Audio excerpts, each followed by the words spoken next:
This root was so fragile that a farmer could ruin it with a breath, snap it by accident, and lose weeks of work in seconds. Yet for nearly 3 centuries, people fought winter itself just to eat it. And then, almost overnight, it vanished so completely that most people today have never even heard its name. And its disappearance has nothing to do with disease, climate change, or bad luck. It was erased by a machine sitting quietly in your kitchen. Before we open this vault to understand this, civilizations don't just forget plants. They abandon them when the world changes in ways the plant cannot survive.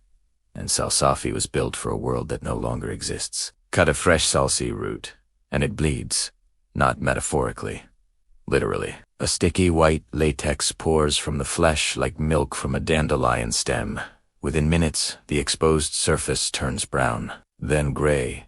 Enzymes, destroying flavor and texture in real time, crack the skin and the root begins to die. This is why salsafi is almost impossible to find in modern grocery stores. But for hundreds of years, this weakness didn't matter. Because people understood something we no longer do. Food was not meant to travel. It was meant to survive the season. In the 1800s, Britain endured long, dark winters where fresh vegetables simply stopped existing. Fields froze, markets emptied, and hunger became normal.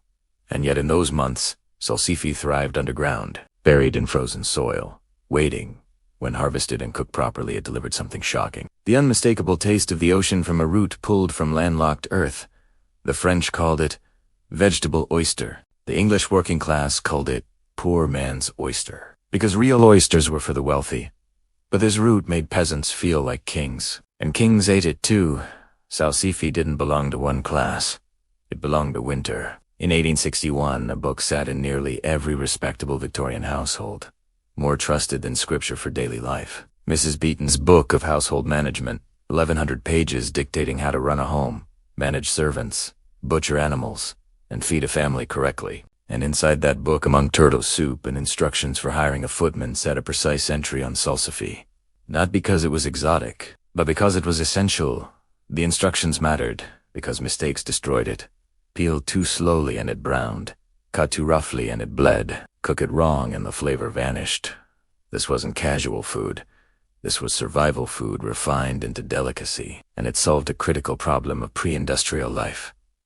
How do you eat fresh nutrients when the world freezes? Salsifi answered that question better than almost anything else. The plant itself looks unimpressive. Thin grass-like leaves, rising nearly 3 feet tall. Purple flowers that bloom in summer and close by noon, earning the nickname John Go, to bed at noon. Beneath the soil, a slender white taproot grows straight down 12 inches. Thinner than a carrot, pale like a parsnip. Nothing about its appearance hints at its value, but inside that root is a nutritional profile modern vegetables rarely match high. Potassium rivaling bananas. Iron levels stronger than most greens, calcium, magnesium, phosphorus. B-complex vitamins, including folate and B6, and a powerful prebiotic fiber called inulin that feeds beneficial gut bacteria more efficiently than many modern soups. But the real secret lies deeper. Salsifi produces polyacetylene compounds, like fulcarinol and falcarin, substances now studied for anti-inflammatory effects and protective links against colon cancer and certain leukemias. Victorian doctors didn't know the chemistry, but they knew the result. They prescribed salsifi for digestion, liver complaints, and winter weakness. Observation taught them what science would later confirm. This root did something right. So why did it disappear? To understand that, you have to understand what kind of agriculture salsifi demands, and why modern systems cannot tolerate it. Salsifi needs between 120 and 150 days of cool weather. Heat above 85 degrees turns the root woody and bitter. It cannot be transplanted because the taproot forms immediately and any disturbance kills it. The soil must be loose, deep, and stone-free to at least 12 inches any resistance causes. The root to fork, split, or stunt farmers had to prepare fields with extreme care, more than carrots, more than parsnips. And then comes the harvest. Harvesting salsifi is not farming, it is surgery. You cannot pull it, you must excavate it, loosen soil gently, angle the fork perfectly, lift slowly, and pray half the time it snaps anyway, and when it snaps the latex flows, oxidation begins, and the root loses value, instantly broken. Salsifi cannot be stored, cannot be shipped, and cannot be sold at scale. Farmers tried everything. Special tools, soil amendments, deeper beds, Nothing fixed the anatomy of the plant. It was built for careful hands, not machines. Storage made things worse. Intact salsify needs near freezing temperatures with extreme humidity. Too dry and it shrivels. Too warm and it rots. Even under perfect conditions it keeps for only a few months. But the Victorians had a solution so elegant it feels alien today.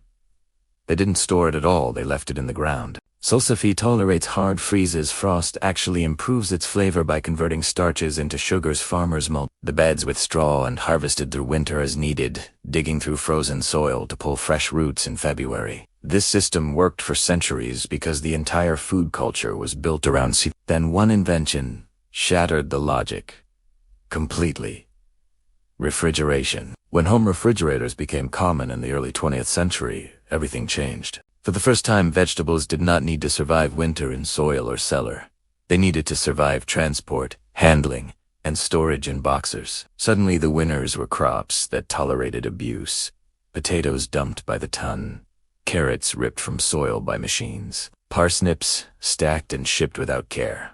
Salsify failed every requirement of this new system. It broke when harvested, spoiled when damaged, demanded skilled labor, and offered no advantage once winter scarcity disappeared. Refrigeration didn't replace salsify directly. It erased the problem salsify existed to solve, and global trade finished the job. Refrigerated shipping meant asparagus from South America in January, artichokes from California in New York winters. The unique magic of salsify vanished when everything became available all the time. By the 1940s, commercial cultivation had collapsed.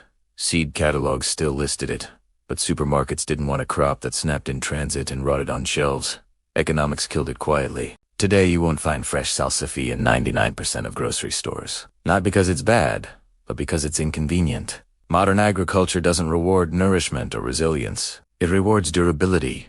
Salsify demanded effort and repaid it with survival. And that trade no longer fit the system. But here's what most people don't know. Salsify never disappeared. It escaped. It still grows wild in ditches and abandoned fields across Europe and North America. Descendants of Victorian plantings persisting without care. Small seed companies still sell heirloom varieties like Mammoth, Sandwich Island, and a few specialty farmers still harvest it by hand for chefs willing to pay $8 a pound. For a taste of the 19th century, if you plant it today, nothing stops it from growing. The seeds germinate easily.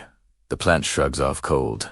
The roots wait patiently under mulch all winter. In spring, you can dig them fresh and prepare them exactly as households once did. The plant does not know it is obsolete. It still concentrates nutrients, still feeds gut bacteria, still produces that strange oyster-like flavor. It still solves the problem of winter nutrition. We just decided we no longer care about that problem. We replaced it with machines, supply chains, and convenience. And in doing so, we reshaped the landscape of food itself. The vegetables we eat today are not the best ones. They're the ones that survived trucks, bins, and neglect. Salsify lost because it demanded respect. The Victorians understood that food didn't need to cross continents. It needed to get you through winter. And for centuries, this fragile root did exactly that, tasting like the sea while buried in frozen land. And then it quietly stepped aside as the world chose ease over effort. This is what nature's lost vault really holds. Not extinct plants, but abandoned solutions. Reminders that progress doesn't just add, it erases. And sometimes what we lose isn't replaced, it's forgotten.